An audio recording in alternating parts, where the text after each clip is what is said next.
فلسطین کی تہذیب دنیا کی قدیم ترین تہذیبوں میں شمار ہوتی ہے۔ تحقیق کے مطابق 11,000 سال پہلے جہاں سب سے پہلے انسان نے زمین سے فصل اگائی اور جہاں پہلی مرتبہ انسان بستی بنا کر رہنے لگے وہ سرزمین فلسطین ہی تھی۔ فلسطین یعنی ارض مقدس کو یہود و نصارہ کی مقدس کتابوں میں سرزمین موعود کہا گیا ہے۔ یہودیوں کے مطابق یہاں 3,000 سال قبل از مسیح موسیٰ علیہ السلام جب بنی اسرائیل کے ساتھ آباد ہوئے تو آپ نے یہاں ایک عبادت گاہ کی بنیاد رکھی، جہاں حضرت داؤد اور سلیمان علیہ السلام کے زمانے میں عظیم ہیکل بنائی گئی تھی۔ جبکہ عیسائیوں کا ماننا ہے کہ بیت الحم یعنی وہ مقام جہاں عیسیٰ علیہ السلام کی پیدائش ہوئی تھی وہ بھی فلسطین کے شہر یروشلم میں ہی ہے اور آپ یہیں سے مصلوب کیے گئے۔ جبکہ اسلام کی بات کریں تو قرآن مجید میں اسے پاک سرزمین اور بابرکت مقام کہا گیا ہے، جس کی طرف رسول صلی اللہ علیہ وسلم نے 16 یا 17 مہینوں تک رخ کر کے نماز ادا فرمائی۔ اسراء و معراج کے موقع پر بھی حضور صلی اللہ علیہ وسلم نے مسجد حرم سے براق کے ذریعے بیت المقدس تشریف لائے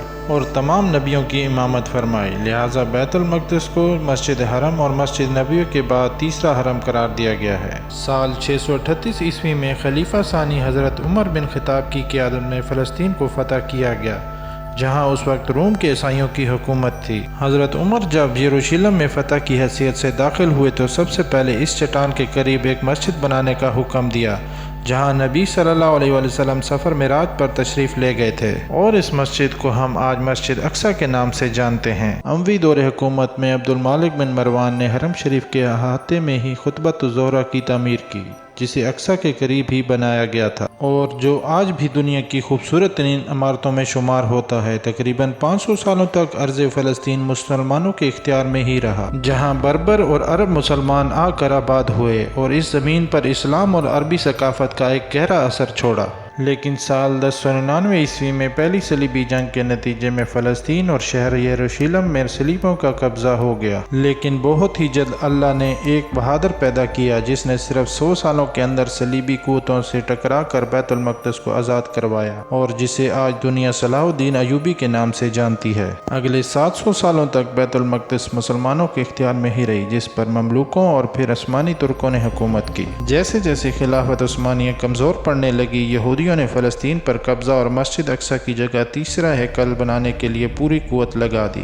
دراصل ہیکل سلیمانی جو یہودیوں کی سب سے مقدس عبادت گاہ تھی، اسے بخت نصر اور پھر ٹائٹس رومی نے 2 مرتبہ مسمار کر کے تباہ و برباد کر دیا تھا اور یہودیوں کا خوب قتل عام کیا تھا۔ لہٰذا اب یہودیوں کا مقصد تھا کہ قیامت کے قریب انہیں تیسرے ہیکل کو دوبارہ تعمیر کرنا ہوگا اور فلسطین میں عظیم یہودی ریاست کا قیام کر کے ان کا مسیح یعنی دجال کا ظہور ہوگا، جو پوری دنیا میں یہودیوں کی حکومت قائم کرے گا۔ لیکن آخری عثمانی سلطان عبد الحمید کے جیتے جی وہ اس منصوبے میں کامیاب نہ ہو سکے۔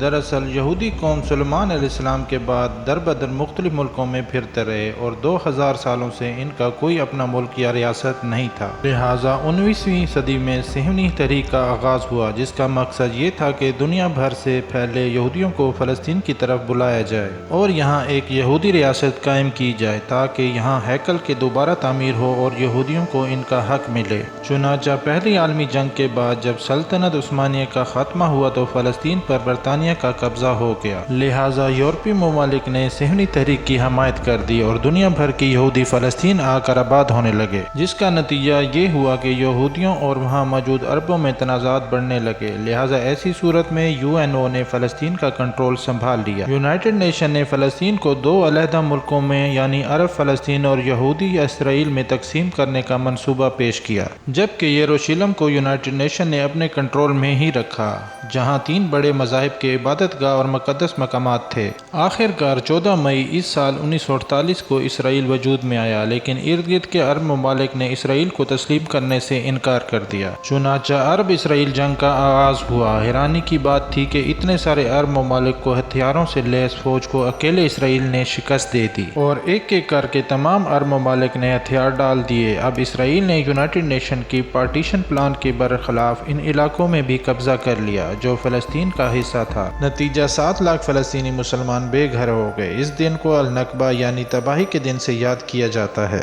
سال 1967 کو ایک بار پھر عرب طاقتیں اور اسرائیل آمنے سامنے آئیں، جسے 6 روز جنگ یعنی 6 Days War کہا جاتا ہے۔